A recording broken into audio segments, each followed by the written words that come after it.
우리 수업이 매주 화요일 오후 2시부터 5시까지 진행되고, 이제 여러분 아까 그 시간표 대부분 받으셨죠? 시간표 못 받으신 분은 데스크에서 돌아가실 때, 집에 돌아가실 때 받으시고, 그 토요일에 있는 수업은 이번 주는 수업이 없다 그랬어요. 또 수업 와가지고 왜 나만 앉아있지 그러지 마시고, 토요일에 오면 안 돼요. 그리고 그 다음 수업은 다음 주 월요일 2시에 있습니다. 그리고 이제 화요일은 정기적으로 가고, 그 시간표, 이렇게 나눠준 시간표상에서, 화요일이 아닌 요일, 토요일이나 월요일은 약간의 변동이 있을 수 있는데, 그런 경우에는 제가 화요일마다 늘 말씀드리겠습니다. 그리고 혹시 또 이제 학원 빠지는 경우가 있을 수 있으니까, 그런 경우에는, 카페에 공지를 해 놓을 테니까, 카페에 가끔 들어가셔서 확인하시기 바랍니다. 제 물분자 얘기를 하고 있죠. 그러니까 결국은, 지금까지 장황하게 설명을 했는데 요놈 때문에 그래요. 요놈 때문에. 요놈 배우려고 구체적으로 공부한 거고, 그래서 이제 지금까지 배운 것들을 요약을 하면,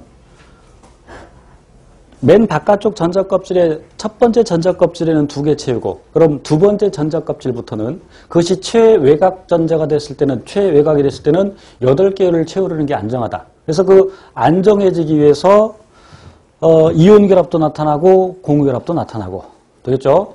자, 그리고 이제 물 분자의 경우 이와 같이 전체적으로는 중성이지만 산소는 부분적으로 음전하를 띠고 수소는 부분적으로 양전하를 띈다. 그래서 또 다른 물 분자가 있을 때 그 물 분자 간에 수소와 다른 물 분자 산소 간의 결합이 일어난다. 그래서 그것을 수소 결합이라고 한다.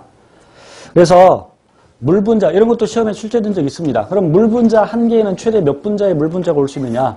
그럼 여기 하나, 최대 4개까지 물 분자가 올 수가 있겠죠.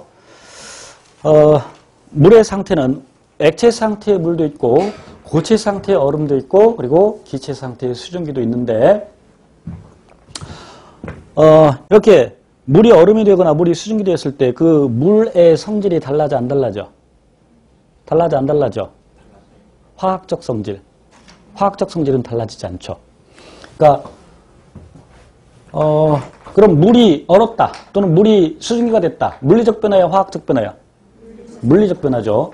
그러나 화학적 성질은 똑같죠.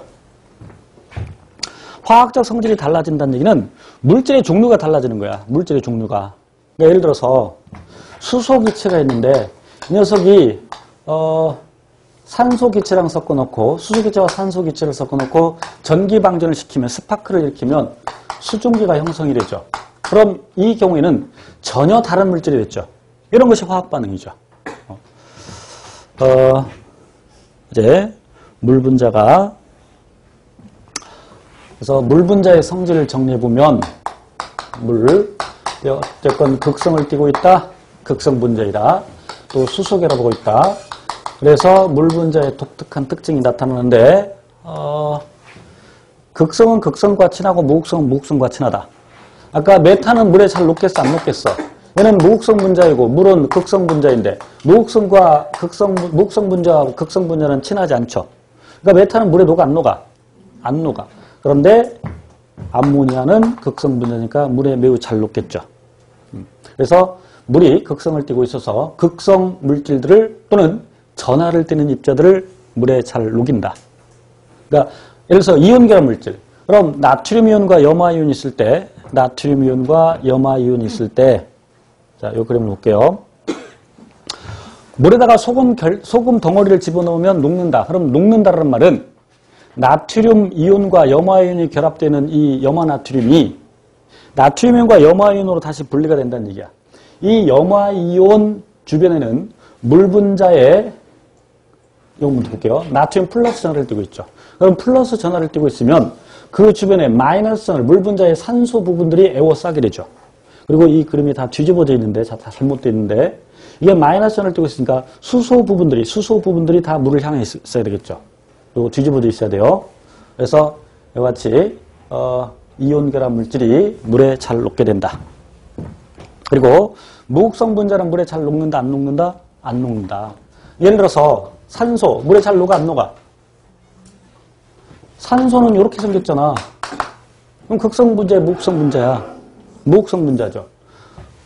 그리고 이산화탄소를 예를 들면 이산화탄소는 탄소 원자 하나에 산소 원자 두 개가 결합되어 있죠. 극성 분자야, 무극성 분자야? 무극성 분자지. 그럼 이 산소나 이산화탄소 분자가 물에 잘 녹아 안 녹아? 잘 안 녹죠. 물론 녹긴 녹아 아주 조금.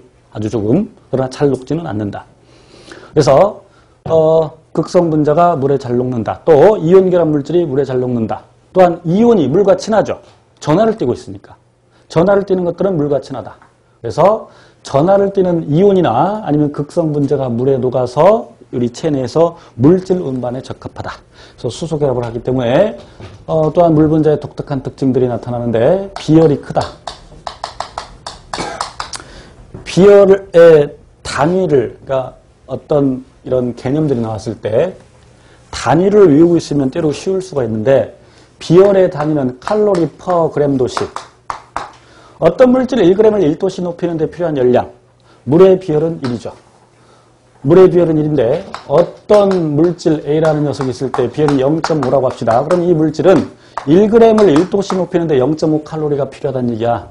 그럼 온도 변화는 누가 더 어려워? 물의 온도 변화가 어렵죠. 1g에다가 1도씩 높이기 위해서는 1칼로리가 필요하고 얘는 0.5칼로리만 있으면 되고 온도 변화가 얘가 더 쉽고